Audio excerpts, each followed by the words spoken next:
Welcome back to the Gentleman's Gazette. Today's video is all about Chelsea boots. I'll discuss what you should look for when you buy a pair, how you combine them, plus the hallmarks and characteristics, and basically everything you need to know about this wonderful boot.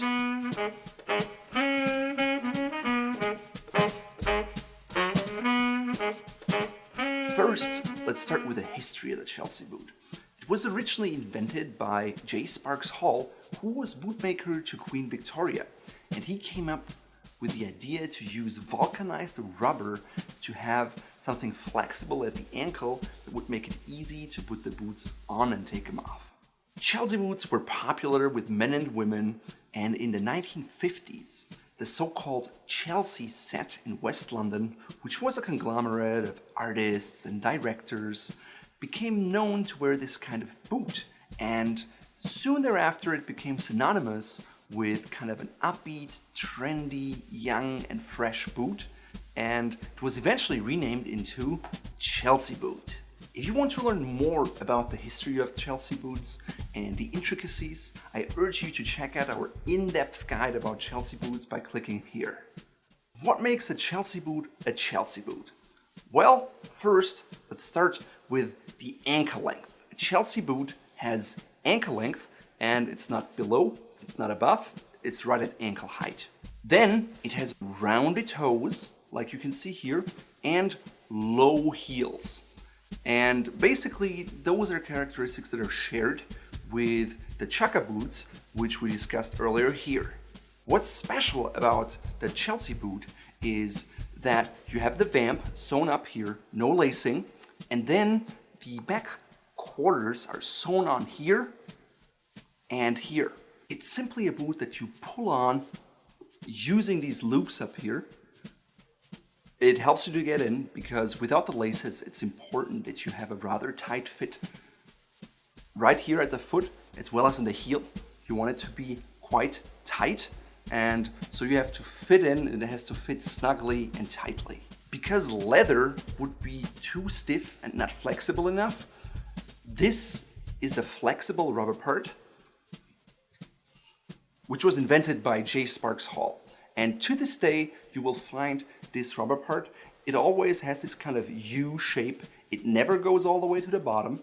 There's always some leather underneath. Sometimes you'll find it to be a bit shorter, but generally it comes in a contrasting color. With brown shoes, sometimes it's slightly darker brown, and lately you have seen people wearing green rubber or red rubber, or like in this case, blue rubber, simply to kind of add a little flair and individualism to your boots. Chelsea boots today are extremely popular because they're so easy to put on and easy to take off, and people like the elegant look of it. So, if you want to buy a pair of Chelsea boots, what should you pay attention to? It's immensely important that you get the fit right.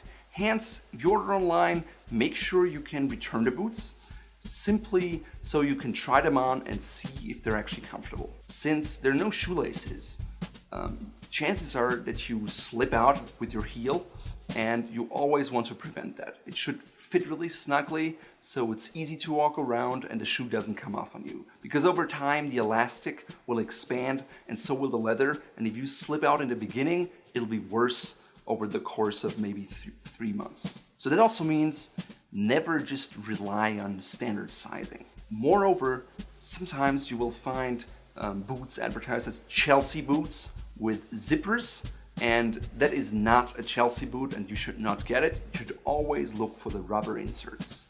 The upper should always be made of box calf leather.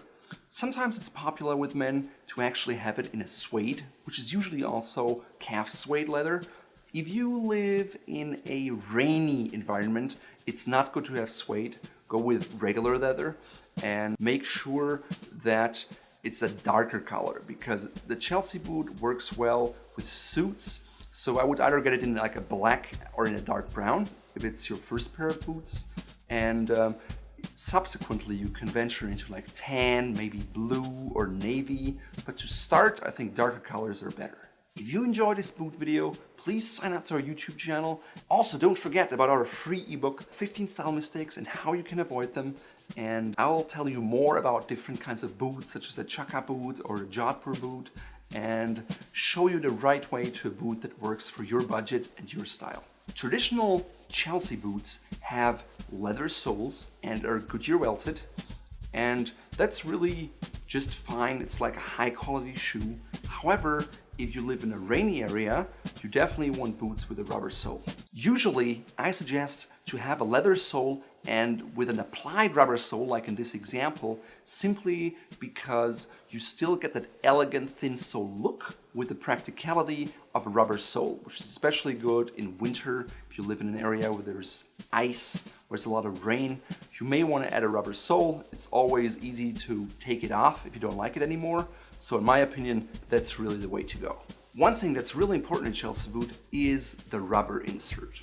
Unfortunately, you can't really test the quality up front, but I would suggest you read reviews online just to make sure you have a product that stands up years of wearing them.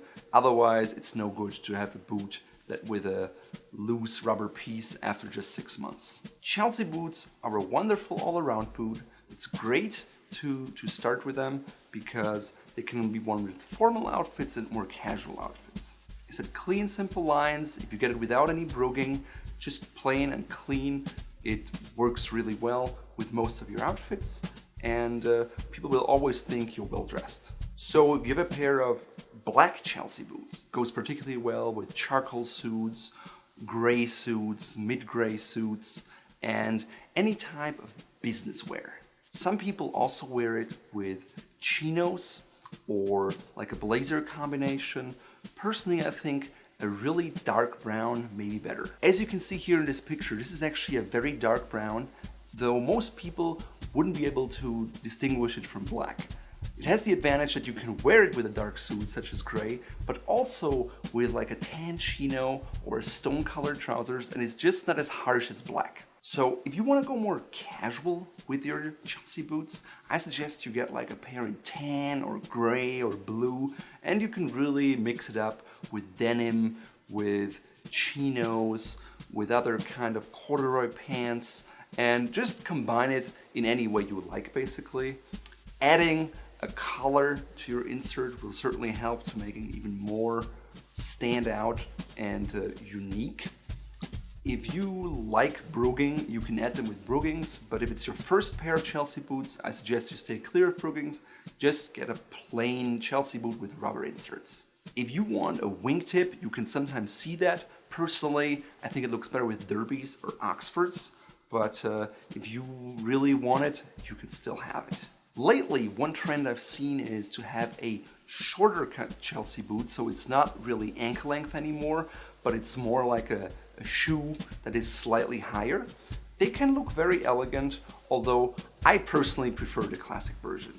It's simply up to you what you like, and I suggest you take a look at what's available out there. Sometimes you find Chelsea boots that are rather bulky, and especially the toe box is very big and round.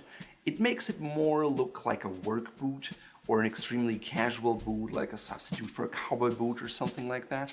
But if you want a classic style, I suggest you go with a rounded toe box that is flat, which makes it more elegant and timeless and refined. If you now want to know where you can buy high quality Chelsea boots that suit your style, please check out our guide, because I list different kinds of Chelsea boots that I've tested from good manufacturers that are really worth their money and that they will work for you.